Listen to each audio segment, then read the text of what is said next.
our students, they have stories that we know nothing about, and most of the time it's displayed in a positive or negative light in the classroom. And when these students become like your children, you investigate and you kind of learn what they need. In order to be taught, they need all of their needs met, and this is one of them.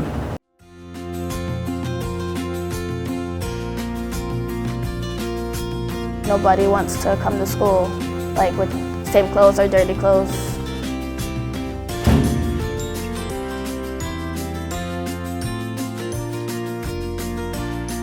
When people say that Goose Creek is a horrible school, they'll think, no, that's not possible. They have this laundry thing. They're helping students be more active in their school. They're helping kids actually want to come to school rather than be embarrassed.